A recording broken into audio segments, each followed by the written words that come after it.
नमस्ते विद्यार्थियों, कैसे हैं आप सब। आशा करता हूँ आप लोग सब अच्छे हैं, स्वस्थ है। आप लोगों की तैयारी जो है कंट्रोल सिस्टम की अच्छे से चल रही होगी।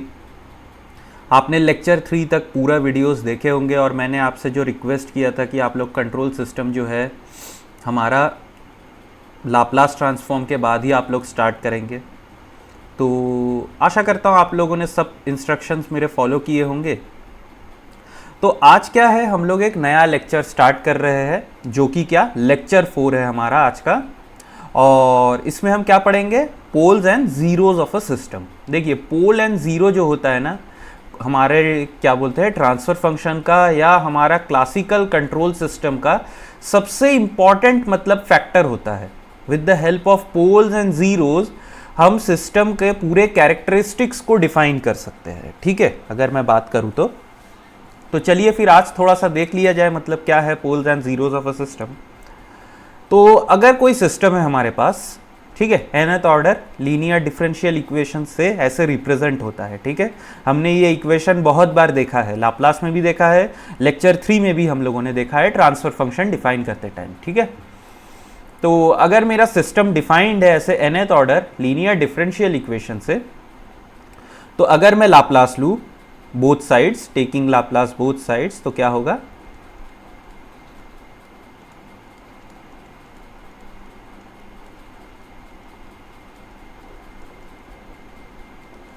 ठीक है, अगर लाप्लास लेता हूं तो क्या होगा मेरा, हमने पहले ही देखा है C s by R s मेरा क्या आ जाता है, जो कि मेरा क्या होता है ट्रांसफर फंक्शन।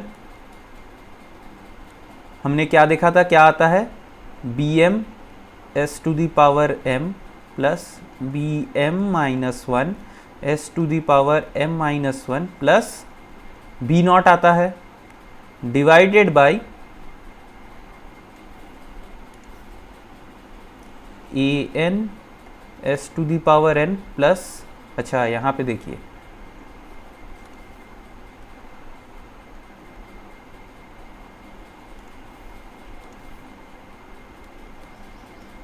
ठीक है, अब सही लिखा हूँ मतलब, है ना, ए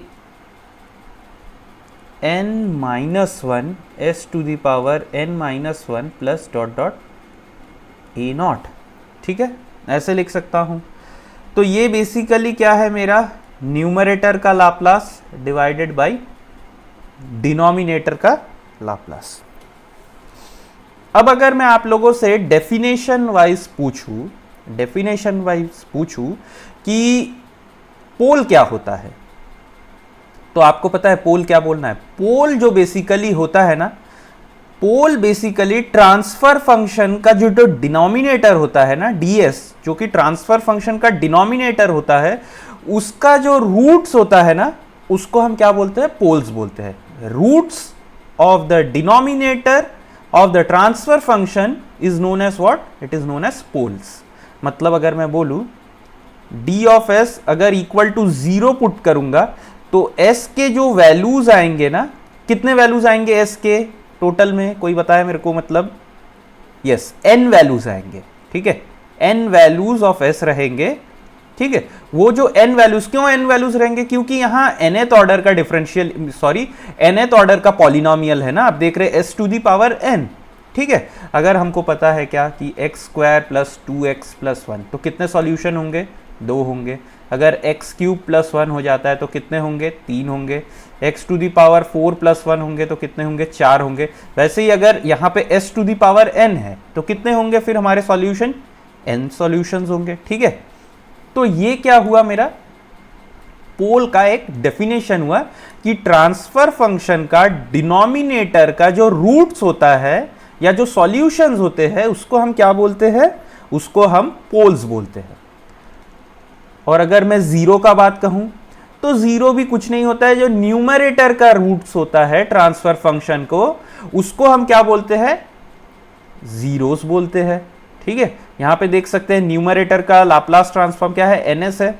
तो ये जो b m s to the power m अगर मेरे को लिखना हुआ ना, तो b m s to the power m plus b m minus one S to the power m minus one plus जो भी वैल्यू मतलब जो वैल्यू होगा इसको इक्वल टू 0 पुट करूंगा तो यहाँ पे कितने रूट्स होंगे ये इक्वेशन के, यहाँ पे s के भी m वैल्यूज होंगे या m रूट्स होंगे, ठीक है। तो ये होता है बेसिक हमारा क्या, पोल एंड जीरो के बारे में। अब अगर मैं आपसे एकदम डेफिनेशन का बात कहूं तो देखिए यहां पे भी मैंने वही चीज लिखा है, the poles of transfer function are the values of s that causes the transfer function to become infinity, ठीक है। अब देखिए जैसे कि अगर मेरे पास एक ट्रांसफर फंक्शन है ऐसा कुछ, H s is equal to s plus 1 divided by s plus 2 s plus 3, ठीक है, ये मेरा ट्रांसफर फंक्शन है। तो मैंने आपको क्या बोला, जो डिनोमिनेटर है उसको हम जीरो करेंगे, ठीक है, डिनोमिनेटर इक्वल टू जीरो करेंगे तो जो रूट्स आएगा वो बेसिकली क्या होते हैं, हमारे पोल होते हैं। तो देखिए यहाँ पे भी मेरा N s by D s form में तो है ही ये इक्वेशन, ठीक है। यहाँ पे डी एस क्या है, ये एस प्लस 2 है। तो अगर मैं यहाँ पे थोड़ा सा लिखता हूँ, देखिए D s is equal to क्या है, एस प्लस 2 एस प्लस 3। अब अगर मेरे को पोल निकालना हुआ तो क्या करूंगा, इसको इक्वल टू 0 कर दूंगा। अब ये जो इक्वेशन है ये कब 0 होगा, जब s इक्वल टू या तो -2 होगा या -3 होगा। तो इसीलिए ये जो सिस्टम है, ठीक है, एच एस जो सिस्टम है इसका पोल मेरा कब होगा, मतलब इसका पोल क्या है, -2 और जब -3 होगा s का वैल्यू तब। अब मुझे एक बात बताइए, जब अगर मैं s का वैल्यू इन दोनों में से कोई भी एक रख देता हूं, s का वैल्यू -2 रखता हूं या -3 रख देता हूं, तो hs का क्या वैल्यू हो जाएगा, hs का क्या वैल्यू होगा, hs बेसिकली क्या हो जाएगा, हमारा hs इनफाइनाइट हो जाएगा। क्या हो जाएगा, इनफाइनाइट हो जाएगा। तो इसीलिए मैंने क्या लिखा है, the value of s that causes the transfer function to become infinity when the values for which means when the values for which ds equal to 0 are known as poles, ठीक है।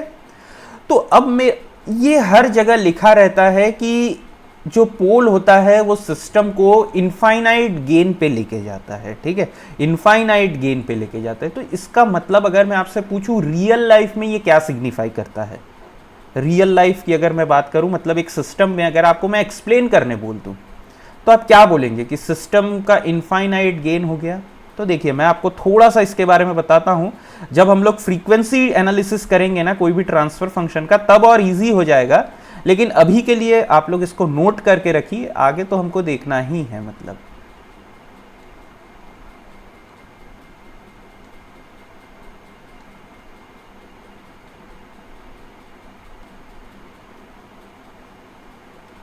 ठीक है, ये मेरा इनपुट है, ये मेरा output होगा। अब यहाँ पे क्या होता है ना, मेरा जो सिस्टम रहता है ये ऑपरेटिंग फ्रीक्वेंसीज रहते हैं। यहाँ पे क्या रहते हैं, ऑपरेटिंग फ्रीक्वेंसी इनपुट के लिए, ठीक है। जैसे कि यहाँ पे मैं साइन ओमेगा टी डाल सकता हूँ, कॉस ओमेगा टी डाल सकता हूँ, या क्या डालूँ मैं, e⁻⁻t साइन ओमेगा टी डाल सकता हूँ, कोई भी इनपुट रह सकता है, ठीक है। तो अब बेसिकली ये पोल क्या बताता है आपको पता है, पोल बेसिकली सिस्टम का वो फ्रीक्वेंसी, ऑपरेटिंग फ्रीक्वेंसी पॉइंट होता है। क्या बोल रहा हूं अच्छे से सुनिए, ठीक है। पोल सिस्टम का वो ऑपरेटिंग फ्रीक्वेंसी होता है जिसके वजह से अगर वो ऑपरेटिंग फ्रीक्वेंसी अप्लाई करूं मैं सिस्टम में, तो चाहे कोई भी इनपुट रहे, कोई भी इनपुट रहे, मेरा आउटपुट का जो गेन रहेगा, आउटपुट का वैल्यू हमेशा इनफाइनाइट आएगा, ठीक है। अगर मैं इस सिस्टम को कोई एक ऑपरेटिंग फ्रीक्वेंसी पे रन करूं, एक पर्टिकुलर ऑपरेटिंग फ्रीक्वेंसी, जो कि यहां पे क्या हुआ, s इक्वल टू अगर -1 रहे, तो अब अगर मैं कुछ भी इनपुट दूं, चाहे छोटा सा भी छोटा इनपुट दूं, ऐसा नहीं कि 0 दे दूं, 0 इंटू इनफाइनाइट 0 होता है ना, 0 नहीं, कोई भी नॉन जीरो इनपुट अगर मैं दे दूं तो मेरा आउटपुट क्या होगा, आउटपुट मेरा इनफाइनाइट होगा। इसी को हम क्या बोलते हैं, पोल बोलते हैं, ठीक है। एक और बार रिपीट कर देता हूं, नोट कर लीजिए। क्या बोला मैं कि अगर मेरे सिस्टम को मैं एक पर्टिकुलर ऑपरेटिंग फ्रीक्वेंसी पे रन करवाता हूं, तो उस पॉइंट पे अगर मैं इनपुट कुछ भी दूं, कोई भी नॉन जीरो इनपुट दूं तो मेरा आउटपुट क्या होगा, इनफाइनाइट होगा।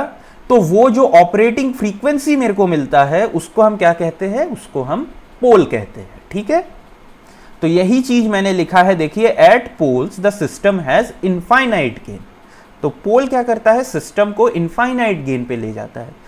अब इसीलिए आप लोगों को सबको पता होगा कि पोल जो है बेसिकली ये सिस्टम का क्या डिफाइन करता है, ये मेरे सिस्टम का स्टेबिलिटी डिफाइन करता है। अब एक बात बताइए, अगर कोई एक सिस्टम इनफाइनाइट गेन पे ऑसिलेट कर रहा है तो क्या वो मतलब स्टेबल होगा कि अनस्टेबल होगा? ऑब्वियसली वो अनस्टेबल होगा। ठीक है, अनस्टेबल होगा। तो इसीलिए पोल्स का जो वैल्यू होता है ना, बेसिकली पोल क्या डिफाइन करता है कि एक सिस्टम का ऑपरेटिंग फ्रीक्वेंसी कौन से दो पॉइंट्स के बीच में लाई कर सकते हैं, कौन से दो पॉइंट्स के बीच में लाई करे जिससे कि सिस्टम का गेन इनफाइनाइट पे ना चले जाए। अगर इनफाइनाइट पे कोई सिस्टम का गेन चले जाता है तो मतलब कोई भी आप इनपुट दीजिए, क्या मतलब 0.1 इनपुट दे रहे हैं तो भी आपका आउटपुट इनफाइनाइट में है, 1 दे रहे हैं तो भी इनफाइनाइट पे, 2 दे रहे हैं तो भी इनफाइनाइट। मतलब सिस्टम का खुद का कोई रिस्पॉन्स है ही नहीं। मतलब सिस्टम कोई यूनिकली एक इनपुट के लिए नहीं मतलब आउटपुट दे रहा है, सब इनपुट के लिए सेम आउटपुट दे रहा है। ठीक है, और वो आउटपुट क्या है, बेसिकली अनबाउंडेड आउटपुट है। इनफाइनाइट मतलब क्या, अनबाउंडेड है। तो अनबाउंडेड अगर हो गया मतलब बाउंडेड इनपुट अगर आप दे रहे हैं, जैसे कि मैंने आपको बोला था, अगर आप साइन इनपुट जैसे कि 0.1 UT आप दे रहे हैं तो ये क्या है, मेरा बाउंडेड इनपुट है। लेकिन यहाँ पे आउटपुट क्या मिल रहा है, इनफाइनाइट मिल जा रहा है। तो बाउंडेड इनपुट अनबाउंडेड आउटपुट हो जा रहा है। तो ये चीज हमेशा ध्यान रखेंगे। थोड़ा सा मैं एक्स्ट्रा बात कर लिया है ना।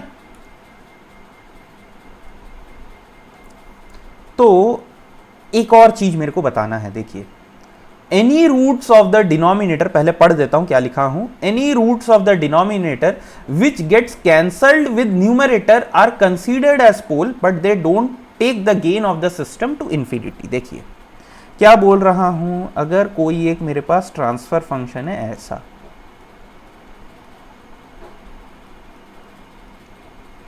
s+2 s+3, और अगर मैं आप लोगों से पूछूं यहां पे पोल्स क्या क्या है, तो आप ऐसे एक काम कर सकते हैं, s+1 कैंसिल कर दिए और मेरे को आप बोल दिए कि सर पोल्स है यहाँ पे क्या, -2 -3।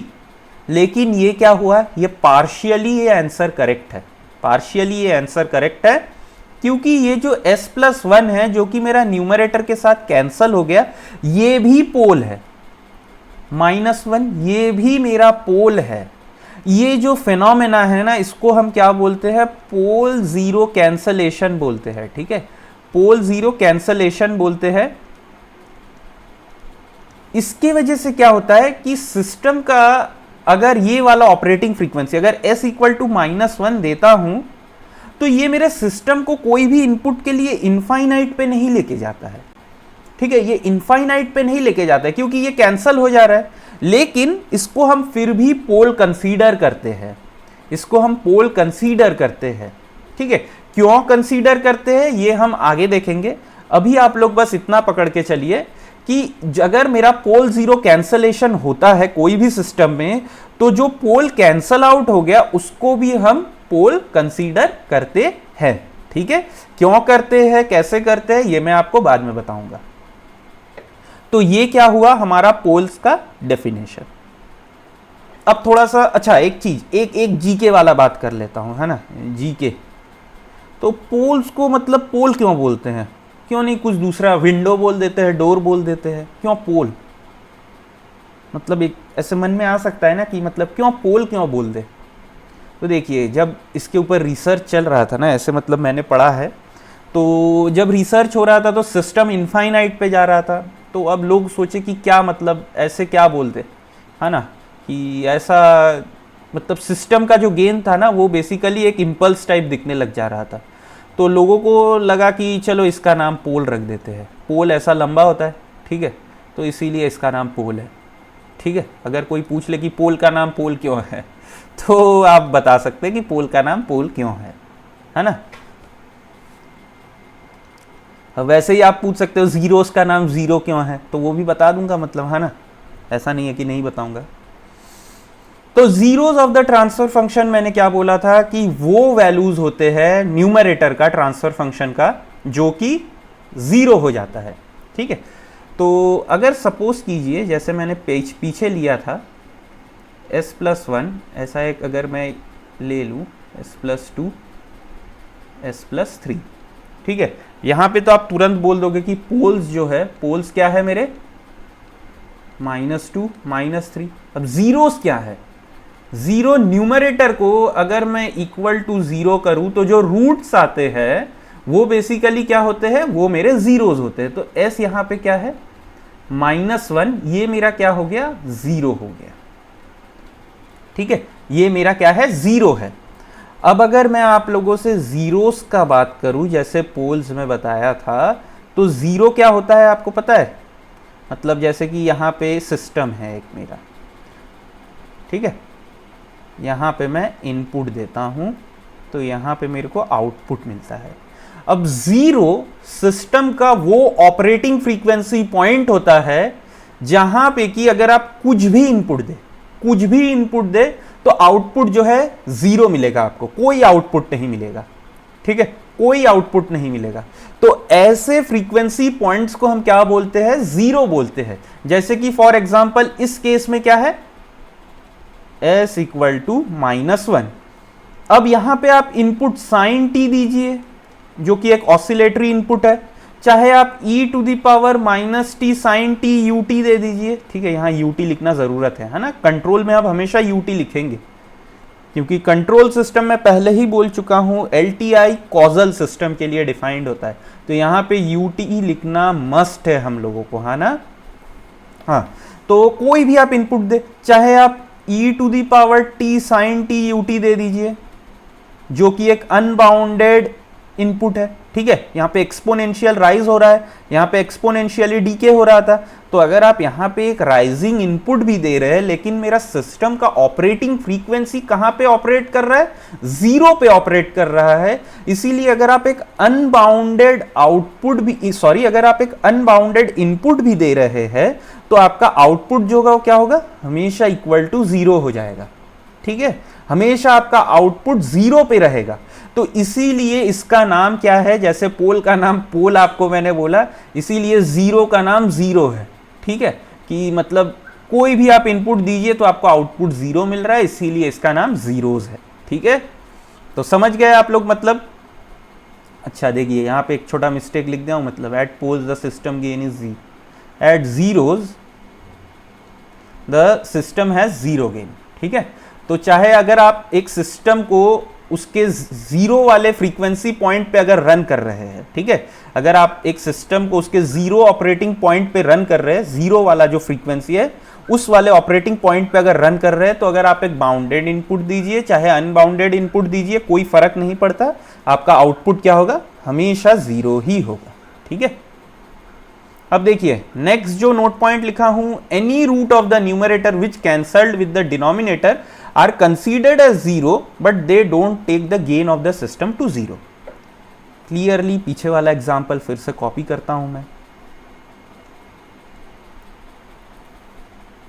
ठीक है, अगर आपको एक ऐसा सिस्टम दिया हुआ है तो अगर आपसे मैं अब पूछूं कि जीरोस यहां पे बताइए तो जरा क्या होगा, तो आपको बोलना पड़ेगा जीरो जो है यहां पे एक जीरो है जो कि -1 पे है।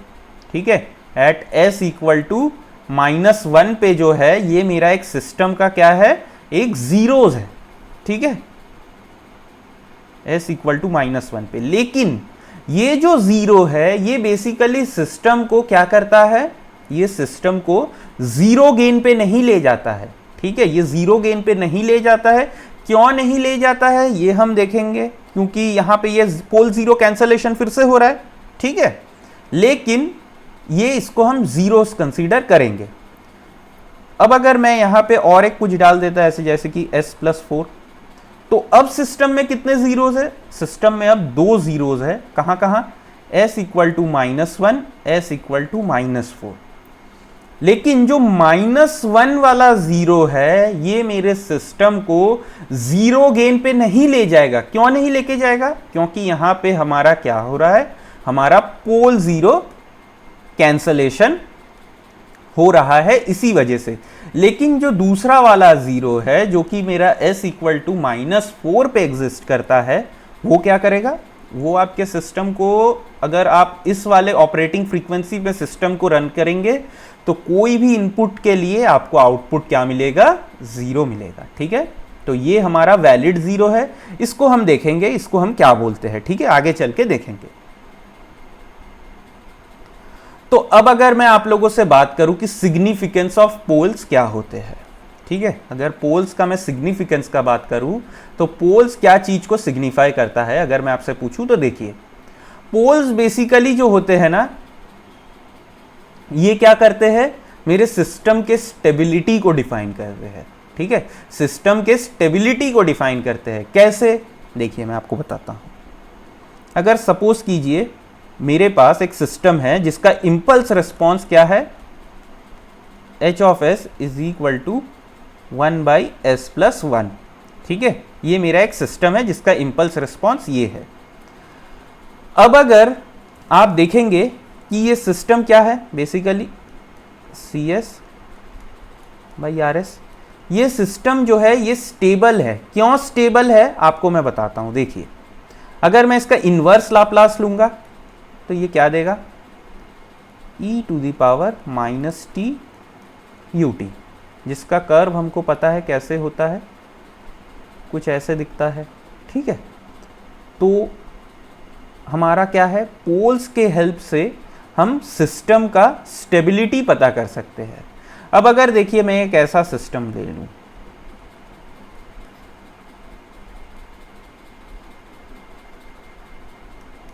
ठीक है, ऐसा सिस्टम एक ले लिया, तो अब इसको थोड़ा सा सॉल्व करते हैं इन्वर्स लाप्लास से। क्या आता है देखिए, अब अगर ये वाला करूं तो कैसे आएगा, मतलब ऐसे लिख सकता हूं क्या, देखिए तो 1/s-1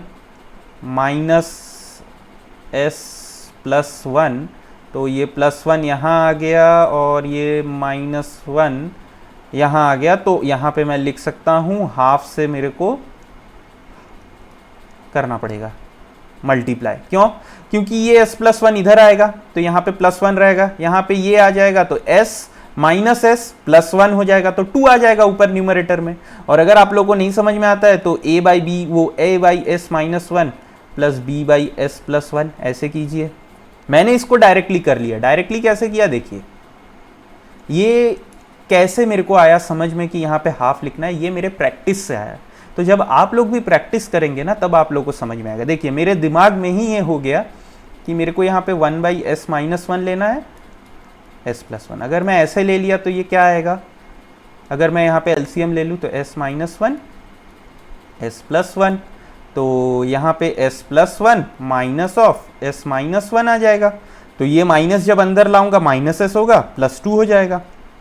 तो ये क्या हुआ, 2 डिवाइडेड बाई s-1 s+1। लेकिन मेरा जो पार्शल मतलब जो मेरा इक्वेशन था या सिस्टम था वो कैसा था, 1 डिवाइडेड बाई, तो मैंने क्या किया, हाफ से मल्टीप्लाई कर दिया। तो वही डायरेक्टली किया हूं मैं, है ना। अच्छा, तो अब अगर मैं इसको इनवर्स लाप्लास लूँ तो क्या आएगा, half e⁻t ut minus half sorry minus e⁻t ut। ठीक है, तो ऐसे लिख सकता हूँ क्या, देखिए तो e⁻t माइनस e⁻t u(t). अब देखिए e⁻t जो है ये मेरा क्या है, ये एक एक्सपोनेंशियली राइजिंग सिग्नल है। ठीक है, कुछ ऐसा दिखेगा ये, मतलब सिस्टम को थोड़ा इधर ले आता हूं, मतलब अब जब हम लोग सिग्नल्स पढ़ेंगे ना तब हम लोग देखेंगे कि पोल्स अगर राइट साइड में भी होता है तो सिस्टम स्टेबल होता है, अगर मेरा सिस्टम क्या हो, इनपुट नॉन कॉजल हो, मतलब सिस्टम अगर नॉन कॉजल हो तब। तो यहाँ पे अभी हम लोग कॉजैलिटी नॉन कॉजैलिटी की बात नहीं करेंगे, यहाँ पे हम सिर्फ कंट्रोल डोमेन में बात करेंगे। तो ठीक है, मतलब तो देखिए e⁻t जो है इसका ग्राफ कैसे बनेगा, e⁻t ut ऐसे कुछ बनेगा, और e⁻−t ut का कैसे बनेगा, ऐसे कुछ बनेगा। ठीक है, एट इनफाइनाइट ये जो होगा ये 0 हो जाएगा, एट इनफाइनाइट ये इनफाइनाइट होगा। तो आप देख रहे सिस्टम का रिस्पॉन्स जो है ये मेरा इनफाइनाइट की तरफ जा रहा है, ठीक है। तो इसी वजह से हम बोलते क्या है कि पोल्स जो है बेसिकली मेरे सिस्टम के स्टेबिलिटी को डिफाइन करता है, ठीक है। अगर आपके पास एक ऐसा सिस्टम है, ठीक है, ऐसा वाला सिस्टम दिया हुआ है, अब आप इसमें कोई भी इनपुट दे उसको क्या फर्क पड़ता है, मतलब वो आउटपुट को तो लेके जाएगा ही ना इसी साइड में, है ना, आउटपुट को लेके जाएगा। तो इसीलिए हम क्या बोलते हैं, ये सिस्टम डायरेक्टली अनस्टेबल है, ठीक है। तो इससे हम क्या कंक्लूजन ड्रॉ कर सकते हैं, अगर मैं कंक्लूजन की बात करूं आप लोगों से, अगर if the poles lie in the left hand side of the s plane, तो मेरा सिस्टम क्या होगा, system will be stable, absolutely stable बोल सकता हूं, विल बी एब्सोल्युटली स्टेबल। क्यों एब्सोल्युटली स्टेबल, क्योंकि हमने अभी देखा था 1/s+1 इसका जो पोल है ये कहाँ पे लाई करता है, पूरे लेफ्ट साइड में लाई करता है, s = -1। इसका जो रिस्पॉन्स आया था वो कैसा था, e⁻⁻t। देख सकते हैं आप t टेंड्स टू इनफाइनाइट पे वैल्यू क्या हो रहा है, 0 पे जा रहा है, इसीलिए ये एब्सोल्यूट स्टेबल है, ठीक है। अगर आपका पोल, अगर सिस्टम में एक भी पोल अगर राइट साइड में लाई करेगा तो सिस्टम मेरा क्या होगा, सिस्टम विल बी अनस्टेबल, ठीक है। अब अगर आपके पोल्स जो है इमेजिनरी एक्सिस में लाई करते हैं एस प्लेन में, तो क्या होगा, अगर कुछ ऐसा लाई कर रहा है,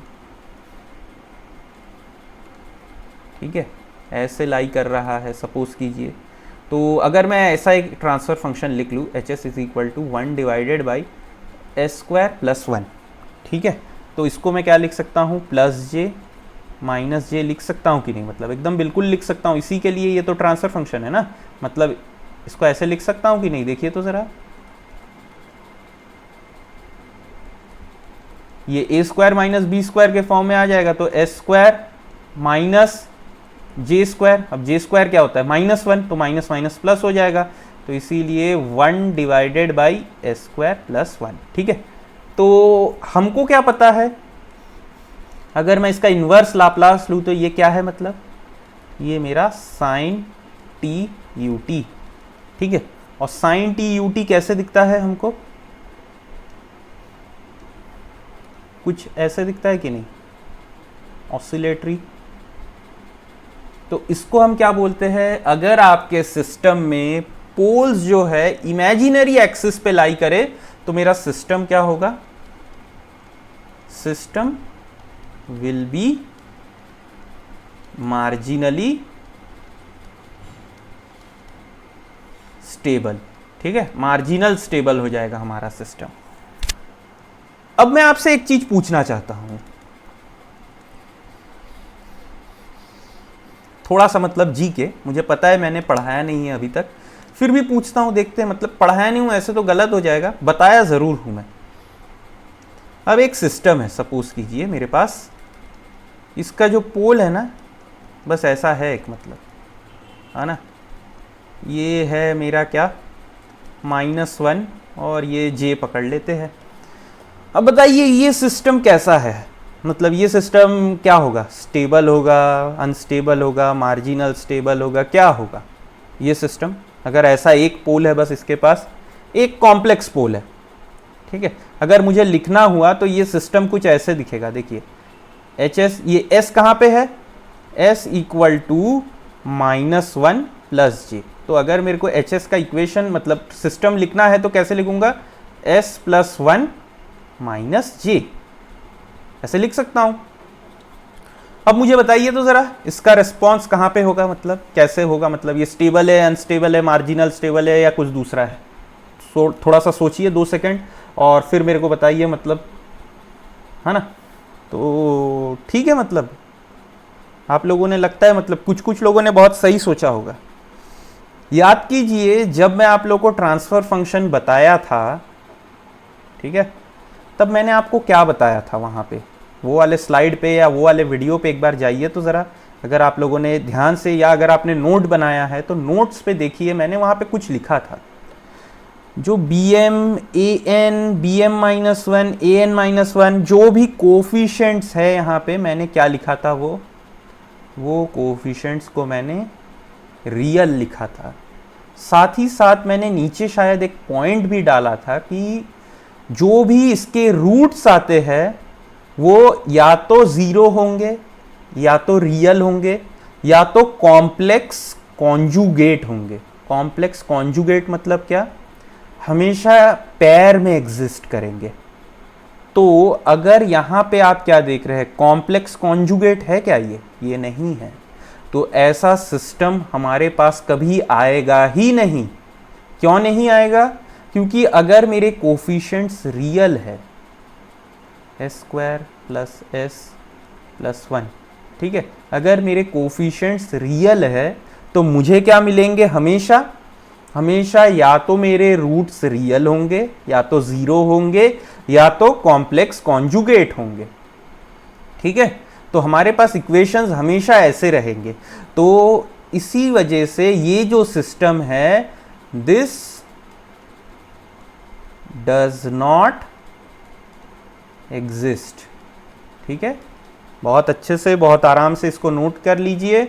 और अब आप लोगों को समझ में आया होगा कि क्यों मैं वहां पे लिखा था कि मेरे जो कोफिशिएंट्स ऑफ डिफरेंशियल इक्वेशन होते हैं वो मेरे क्या होंगे? रियल होंगे। ठीक है, रियल होंगे।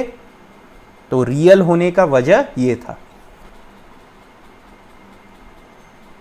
तो देखिए, अब जो है ना, पोल्स जो है वो टाइम रिस्पॉन्स को भी डिस्क्राइब करता है। अब ये वाला जो पॉइंट है ना, ये आप लोग नोट कर लीजिए। ये जब हम लोग चैप्टर 3 टाइम रिस्पॉन्स देखेंगे, ट्रांजिएंट रिस्पॉन्स देखेंगे, तब हम लोग देखेंगे क्या कि पोल्स जो होते हैं वो टाइम रिस्पॉन्स को भी डिस्क्राइब करता है। जैसे कि rise time, delay time, settling time, ये सब जो है हमारे पोल्स के हेल्प से ही हम क्या करते हैं, हम डिफाइन करते हैं। और एक चीज, poles describe the order and type of the system. अब आप पूछेंगे कि सर ऑर्डर क्या है, टाइप क्या है? तो देखिए, ऑर्डर जो होता है ना, ऑर्डर इस टाइम पे आप जानिए total number of poles, total number of poles of the system given, of the system given. अब वो सिस्टम या तो ओपन लूप भी हो सकता है या क्लोज्ड लूप भी हो सकता है। ठीक है, that system can be either open loop और क्लोज्ड लूप। ठीक है, अभी ओपन लूप, क्लोज्ड लूप देखेंगे हम क्या होगा, कैसे होगा, इसका एग्जांपल हम लोग बहुत अच्छे से देखेंगे। लेकिन अभी आप लोग क्या जानेंगे कि ऑर्डर जो होता है basically total number of poles in the system given, या तो ओपन लूप या क्लोज्ड लूप। और एक डेफिनेशन में क्या लिख सकता हूं, highest power of s in the denominator, ds of transfer function. ठीक है, जो हाईएस्ट पावर ऑफ एस होगा उसको हम क्या बोलेंगे, उसको हम ऑर्डर बोलेंगे। ठीक है, मैंने आप लोगों को पहले भी बताया है, इससे पहले वाले लेक्चर में, कि order basically number of storing element को भी डिस्क्राइब करता है सिस्टम में, या ऑर्डर जो है डिफरेंशियल इक्वेशंस का हाईएस्ट डिफरेंशियल ऑर्डर भी डिफाइन करता है। ठीक है, तो ये हुआ मेरा ऑर्डर का डेफिनेशन। अब टाइप क्या होता है? टाइप जो होता है number of poles that are at the origin। ठीक है, number of poles that are at the origin only for open loop। ठीक है, only for open loop। तो टाइप क्या होता है? Number of poles that are at the origin. मतलब क्या कि सपोज कीजिए ये मेरा एस प्लेन है, यहां पे जो s इक्वल टू 0 पे आपके कितने पोल्स प्रेजेंट है उसको हम क्या बोलते हैं, टाइप बोलते हैं। और टाइप जो है ये अच्छे से नोट कीजिए आप लोग। देखिए मैं फिर से नेक्स्ट, जैसे कि यहां पे मैंने आप लोगों को अभी पूछा था ना, वैसे ही आगे चल के मैं लेक्चर में पूछूंगा, और वहां पे मैं चाहिए क्या कि सब बच्चे सही आंसर दे। तो क्वेश्चन में मैं फंसाऊंगा, याद रखिए। तो आप लोगों को थोड़ा ध्यान देना है वहां पे, है ना, मतलब ये नोट कर लीजिए। Type is valid only for open loop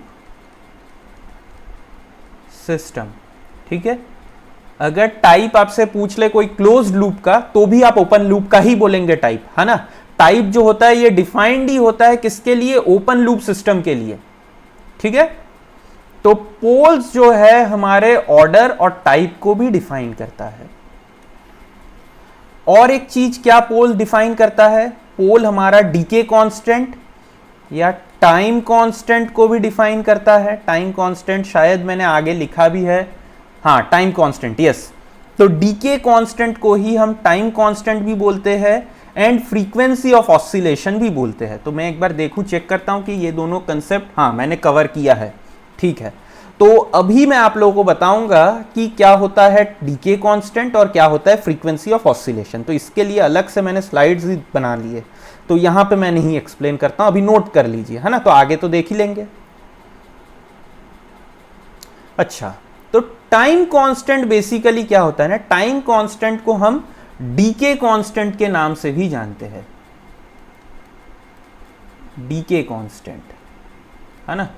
अच्छा, यहाँ पे तो मतलब वीडियो चल रहा होगा तो दिख नहीं रहा होगा, मतलब ठीक है, रुकिए मैं नीचे कर लेता हूँ।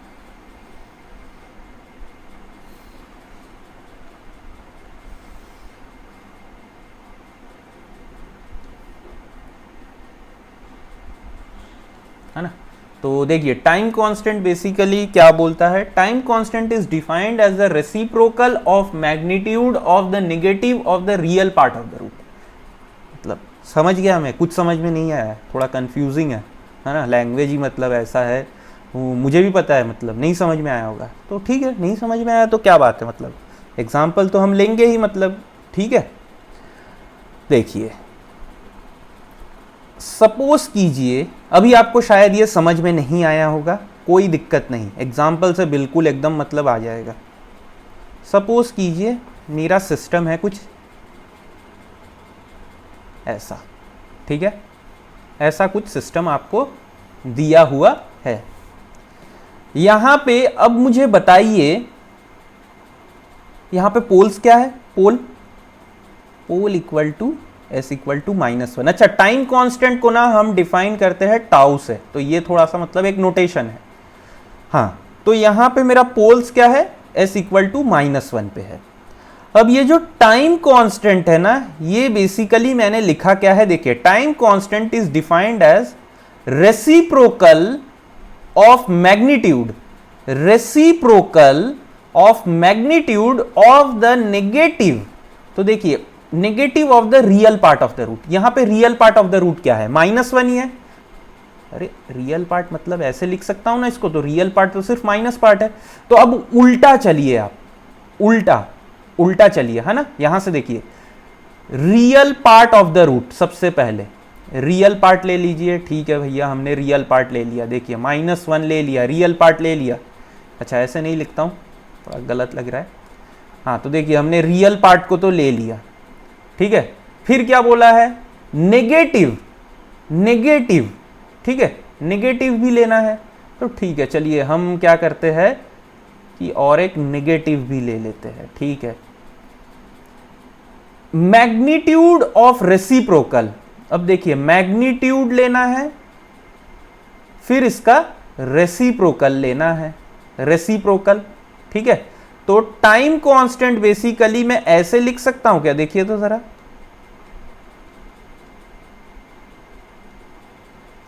यही चीज मैंने लिखा हुआ है, देखिए roots of real part of negative of magnitude of reciprocal. जैसे कि रूट मीन स्क्वायर, ठीक है। रूट मीन स्क्वायर अगर मैं आपसे पूछूं तो आप कैसे लिखते हैं? अगर कोई एक सिग्नल दिया हूं मैं सपोज कीजिए एक्स ऑफ टी का, तो आप कैसे लिखते हैं? आप उल्टा चलते हैं हमेशा। पहले क्या करेंगे? आप सिग्नल को स्क्वायर कर लेते हैं, फिर क्या करेंगे? इसका मीन ले लेंगे। तो इसका मीन क्या होगा? 0 टू टी 1/t, मीन ले लिया। फिर क्या करेंगे? रूट ले लेंगे, हो गया। यही है आपका रूट मीन स्क्वायर। तो सेम टाइम कांस्टेंट के लिए भी हम उल्टा चलते हैं। क्या बोला है यहां? Time constant is defined as the reciprocal of magnitude of the negative of the real parts of the root, है ना। मतलब इसको थोड़ा हम रट्टा नहीं लगाएंगे, ठीक है। डायरेक्ट आपको क्या लिखना है? अगर मैं ये सिस्टम को जनरलाइज कर देता हूं, ठीक है, अगर अभी मैं ये सिस्टम को पूरा जनरलाइज कर देता हूं तो देखिए आप खुद से भी डायरेक्ट सिस्टम को लिख के आप डेफिनेशन बना सकते हैं। जैसे देखिए, अगर मैं एक जनरल सिस्टम लेता हूं 1/s प्लस ए, यहां पे मेरा रूट क्या है? माइनस है। तो आपको ये पता होना चाहिए टाउ जो होता है बेसिकली वो क्या होगा? -1/-a। अब आप सोच रहे कि ये माइनस क्यों लेते हैं? ये जब हम लोग टाइम कांस्टेंट पढ़ेंगे ना तब। अब देखिए ये माइनस आप ले भी सकते हैं, यहां पे नहीं भी ले सकते, क्योंकि ये मैग्नीट्यूड तो आ ही रहा है। और टाइम कांस्टेंट जो होता है ये डिफाइंड होता है किसके लिए? स्टेबल सिस्टम के लिए। ऑलवेज स्टेबल सिस्टम के लिए ये डिफाइंड होता है। अगर स्टेबल सिस्टम के लिए डिफाइंड है तो रूट्स कहां पे लाई करेंगे? रूट्स जो होते हैं ये हमेशा नेगेटिव साइड ऑफ s या कहां पे? Left side of s। तो रूट जो होंगे हमेशा क्या होंगे? -1, -2, -1 प्लस j, इस टाइप से होंगे, ठीक है। आपका रूट्स जो होगा इसी टाइप में होगा, हमेशा नेगेटिव नेगेटिव।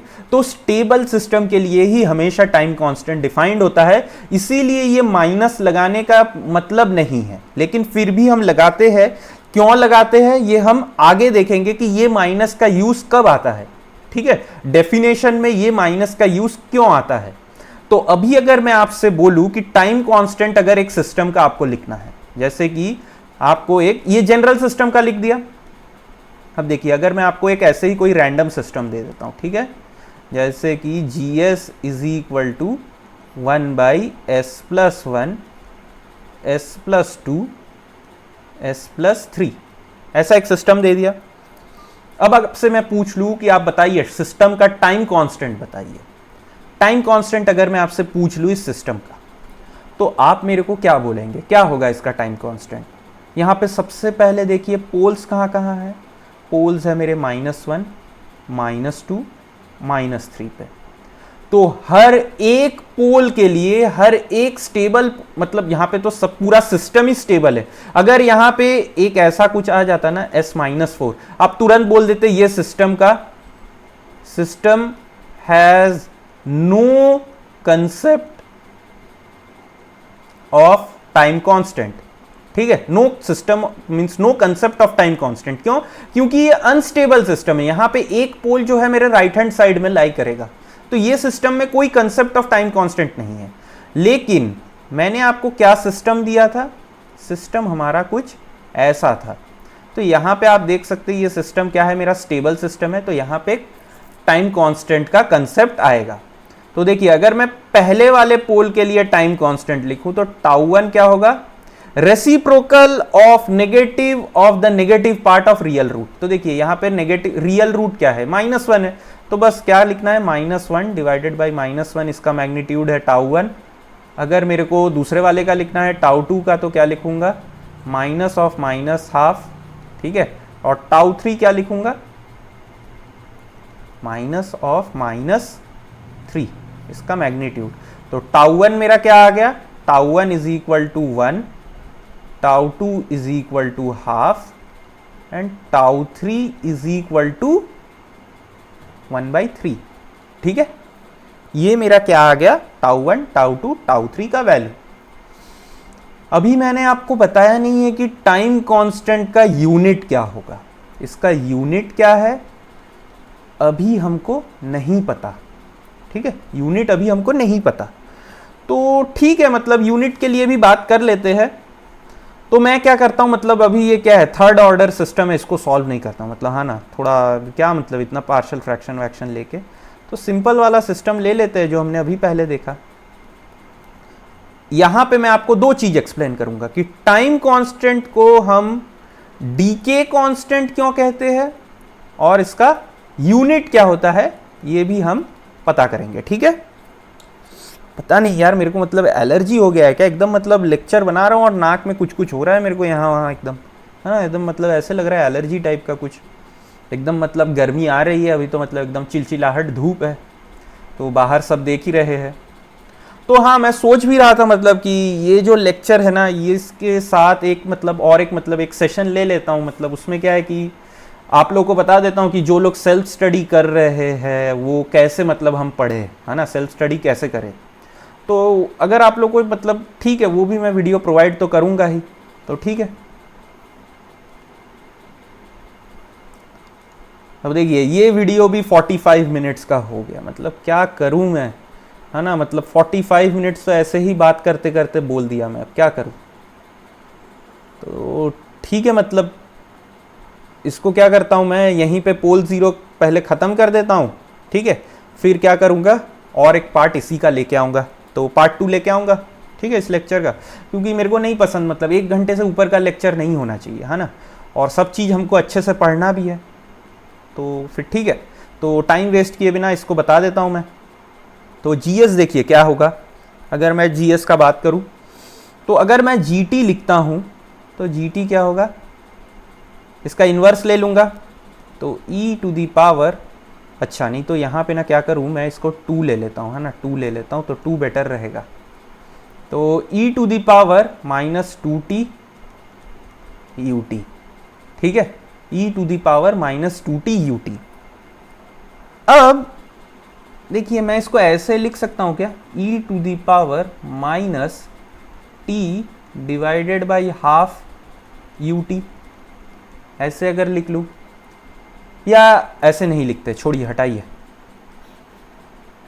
ऐसे नहीं लिखता हूं, ठीक है। अब बेसिकली ये जो टाइम कांस्टेंट होता है ना इसको डीके क्यों बोलते हैं, देखिए इसका और एक डेफिनेशन होता है। टाइम कांस्टेंट वो टाइम होता है एक इंपल्स रिस्पांस का जब आपका सिस्टम इनिशियल वैल्यू का 36.8% डीके हो जाए। क्या बोला, time constant is the value of time at which the system has 36.8% of the initial value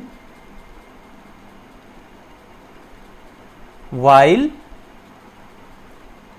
it is in discharging mode, ठीक है, जब डिस्चार्ज करेगा तब। तो अब मेरे को बताइए कि 36.8 मतलब क्या, अगर e टू दी पावर -1 देखेंगे आप लोग तो वो क्या होता है 0.368, ठीक है। तो अब मैं यहां पे e टू दी पावर -1 कैसे ला सकता हूं, t के कौन से वैल्यू के लिए मैं e टू दी पावर -1 ला सकता हूं, माइनस तो ऑलरेडी है, ठीक है, माइनस तो ऑलरेडी है, तो t का ऐसा कौन सा वैल्यू डालूं मैं कि मेरा जो ये है क्या बोलते हैं, ये मेरा जो टोटल वैल्यू है ये 0.368 हो जाए। क्यों 0.368, क्योंकि यहां पे इनिशियल वैल्यू हमको क्या दिख रहा है, इनिशियल वैल्यू अगर मैं पुट करूं t का वैल्यू 0 पुट कर दूंगा, u to the power also 0, तो ये क्या आ गया, ये तो मेरा 1 हो गया, ठीक है, तो यहां पे 1 है तो 36.8% ऑफ द इनिशियल वैल्यू, तो इसका मतलब क्या, अगर मेरा 0.368 हो गया तो ये क्या होगा, मेरा 36.8% हो गया। तो मैं क्या ऐसा वैल्यू डाल दूं t का, आप बताइए। तो t का मैं कौन सा वैल्यू डालूं, t अगर मैं हाफ पुट करता हूं, ठीक है, हाफ पुट करूंगा तो मुझे क्या मिल जाएगा, 0.368 मिल जाएगा। तो इसीलिए क्या होता है कि हम क्या बोलते हैं, देखिए यहां पे अगर मेरा सिस्टम ये था तो s इक्वल टू क्या आ रहा था, मेरा पोल -2 था, तो इसीलिए मैं इसका रेसिप्रोकल ले लेता हूं, ठीक है, मैग्नीट्यूड ऑफ रेसिप्रोकल ले लेता हूं तो क्या आता है मेरे पास, टाइम कांस्टेंट आ जाता है। अब मुझे एक बात बताइए, टाइम का मेरा क्या बोलते हैं, टाइम का यूनिट क्या होता है? टाइम का यूनिट सेकेंड होता है, ठीक है, टाइम का यूनिट सेकेंड होता है। तो यहां पे e टू द पावर कुछ भी हो, अल्फा हो, ये तो यूनिटलेस क्वांटिटी होता है, इसको तो यूनिटलेस क्वांटिटी होना पड़ता है। इसीलिए टाइम कांस्टेंट का जो मेरा क्या बोलते हैं यूनिट होता है, ये क्या होता है, टाइम का यूनिट होता है। टाइम का यूनिट क्या होता है, सेकेंड होता है। तो इसीलिए टाउ का भी जो यूनिट होगा ये क्या होगा, सेकेंड होगा। ये सब हाफ सेकेंड सेकेंड होगा, ठीक है। तो इसीलिए इसको डीके भी बोलते हैं हम, क्यों, क्योंकि डीके कर रहा है। और इसका हम यूनिट क्या लेते हैं, इसको हम सेकेंड लेते हैं। अब यहां पे आप लोग एक चीज तो नोट किए होंगे, मतलब मैं एकदम परेशान हो जा रहा हूँ ना, मतलब इतना ज्यादा मेरे को हो रहा है अभी। तो ठीक है, मैं इसके मतलब इसके बाद मैं ब्रेक ही ले लेता हूँ, मतलब मेरे को भी बहुत इरिटेशन हो रहा है ऐसे। हाँ, तो मैं क्या बोल रहा था, यहां पे मैंने डेफिनेशन पे क्या लिखा, while it is in discharging mode. अब टाइम कांस्टेंट ऐसा भी तो हो सकता है कि कुछ चार्जिंग के लिए भी हो, ठीक है। तो अब क्या कर सकते हैं, देखिए इक्वेशन यहां पे मैं कुछ चेंज करूंगा। अगर अब मेरा GS is equal to 1/s into s+1 हो, तो GT को क्या लिखूं मैं, मतलब सॉरी, ये GT तो अभी भी है नहीं, ये क्या है मेरा, अभी भी GS ही है, ठीक है। पार्शियल फ्रैक्शन ले लिया, सिंपल सा। अब अगर इसको मैं GT इनवर्स लाप्लास ले लूँ तो क्या आएगा, 1/UT, ठीक है। ऐसे ले सकता हूँ ना, मतलब बिल्कुल ले सकता हूँ। अब यहां पे टाइम कांस्टेंट का डेफिनेशन ना चेंज हो जाएगा। अब टाइम कांस्टेंट क्या है, मतलब अब टाउ या टाइम कांस्टेंट क्या है, देखिए यहां पे क्या लिखा था, time constant is the value of time eight which the system has 36.8% of the initial value while it is in charging, while it is in discharging. अच्छा, तो बेसिकली अगर मैं इसका आपको कर्व पूछूं, ये GT का अगर मैं कर्व पूछूं तो कैसे होगा, यहां पे इनिशियली अगर मैं t का वैल्यू 0 पुट करूंगा तो क्या आएगा, t का वैल्यू अगर 0 पुट करूं तो t का वैल्यू अगर 0 पुट करूंगा तो 1 minus e to the power 0 u of 0, तो ये क्या आएगा 1 माइनस 1 जो कि 0 हो जाएगा, तो यहीं पे रहेगा। अगर t का वैल्यू इनफाइनाइट पुट करूंगा तो क्या आएगा 1 minus e to the power minus infinity u of infinity, तो ये क्या आ जाएगा 1 आ जाएगा। तो मेरा फाइनल वैल्यू जो रहेगा ये मेरा 1 रहेगा, इनिशियल वैल्यू 0, तो ये कुछ ऐसा एक्सपोनेंशियली राइजिंग सिग्नल रहेगा, ठीक है। तो यहां पे ना मेरा टाइम कांस्टेंट का वैल्यू जो है वो चेंज हो जाता है, कैसे, अब यहां पे टाइम कांस्टेंट क्या होता है, time constant it is the value of time at which the system is 63.2% of the final value, ठीक है, 63.2% ऑफ द फाइनल वैल्यू। तो यहां पे मैं ऐसा क्या पुट कर दूं t की जगह पे कि मेरा 63.2% हो, तो देखिए 1 minus e to the power, अगर t की जगह पे मैं -1 पुट कर देता हूं ना तो आप देखेंगे ये 1 माइनस 0.368 आता है जो कि 0.632 होता है। तो इसीलिए यहां पे जो टाइम कांस्टेंट होता है, यहां पे टाइम का जो वैल्यू होता है ना वो 63.2% ऑफ द फाइनल वैल्यू होता है। यहां पे अगर मैं पुट करूं तो t इक्वल टू 1 पे ये 0.632 रहेगा। तो अब अगर मैं ये सिस्टम को थोड़ा सा चेंज कर देता हूं, है ना, जैसे कि अगर मैं पूछ लूं अब GS is equal to 1 divided by S+2। अब अगर मैं आपसे पूछूं कि ये सिस्टम का मेरे को टाइम कांस्टेंट बताए तो आप क्या बोलेंगे, टाइम कांस्टेंट जो होगा वो क्या होगा, मेरा reciprocal of the negative part of the real root, ठीक है। तो रेसिप्रोकल ले लेता हूं तो यही होगा क्या, हाफ सेकेंड। आप लोग सॉल्व कीजिएगा इसके लिए, GS निकाल के GT निकालिएगा, ठीक है, और t की जगह पे हाफ पुट कीजिएगा, ठीक है। ये क्या बोल रहा हूं मैं, जीएस का आप लोग जीटी निकालिए और वो जी ऑफ टी में t का वैल्यू आप हाफ पुट कीजिएगा, तो आपका जो भी ये सिस्टम का फाइनल वैल्यू रहेगा ना, वो फाइनल वैल्यू का आप देखेंगे क्या 63.2% है, ठीक है। आप देखिएगा फाइनल वैल्यू का 63.2% है। तो यहां पे ये क्या है, ये टाइम कांस्टेंट का हमारा मतलब डेफिनेशन अलग होता है चार्जिंग सर्किट के लिए और डिस्चार्जिंग सर्किट के लिए। ये नेटवर्क का पार्ट है ना, अभी जो बताया मैं आपको, ये चार्जिंग डिस्चार्जिंग ये नेटवर्क का पार्ट है। कंट्रोल में डेफिनेशन जो है वो बस यही है, कंट्रोल का डेफिनेशन यही है, negative part of the real root, ठीक है, यही है हमारे कंट्रोल का डेफिनेशन। अब एक लास्ट, बस लास्ट है ना, उसके बाद मैं लेक्चर ये वाला स्टॉप कर दूंगा।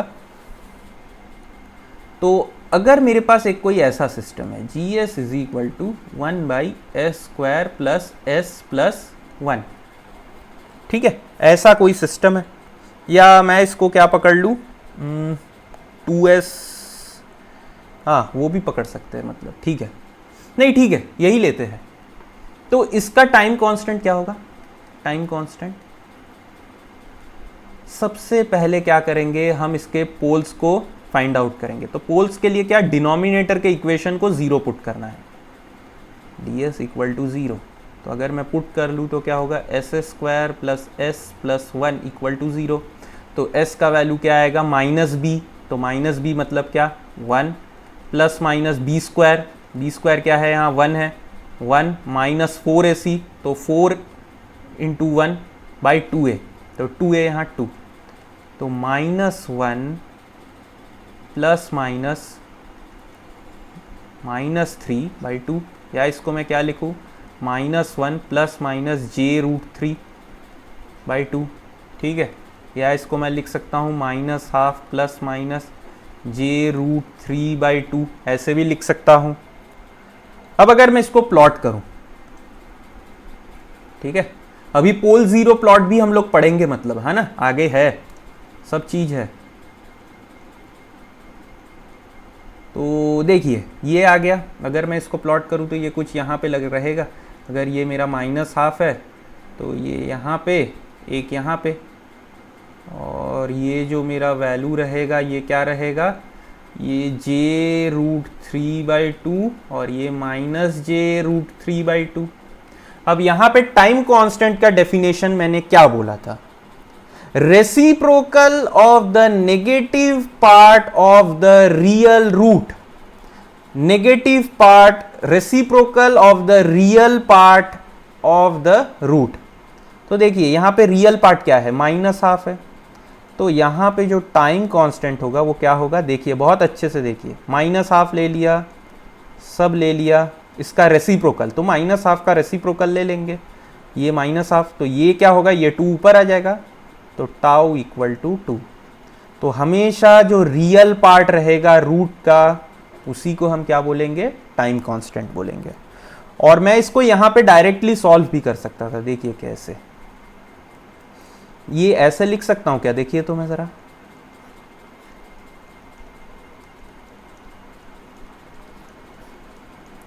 बिल्कुल लिख सकता हूँ। अगर मैं इसको सॉल्व करूँगा तो क्या होगा, s² plus s plus 1/4 plus 3/4, ठीक है, ये क्या हो जाएगा s² प्लस s प्लस 1। तो ये जब आप प्रैक्टिस में रहेंगे ना, तब आपको ये बहुत अच्छे से समझ में आएगा ये सब चीज़, ठीक है। तो टाइम कांस्टेंट का कंसेप्ट हम लोगों ने यहाँ तक किया। अब मेरे को लगता है ये लेक्चर का मेरे को और एक पार्ट बनाना पड़ेगा, क्योंकि मोर देन 1 आवर हो चुका है इसका, और मैं आपको पहले ही बोल चुका हूँ कि 45 मिनट से 1 आवर के बीच में ही लेक्चर रहेंगे हमारे अब। तो ठीक है, फिर आशा करता हूँ मैं आज का लेक्चर आप लोग को अच्छा लगा होगा। तो आपसे मेरा रिक्वेस्ट है, अगर अच्छा लगे तो प्लीज़ आप लोग शेयर कर दीजिएगा चैनल को, और सब्सक्राइब भी कीजिएगा और लाइक भी कर दीजिए, जिससे कि क्या हो, दूसरों के सजेशंस में आ जाए ये वीडियो, ठीक है, तो बाकी लोगों को भी हेल्प मिले, मेरा चैनल भी थोड़ा सा ग्रो हो जाए, है ना। तो ठीक है, फिर चलिए, फिर मिलते हैं नेक्स्ट क्लास में।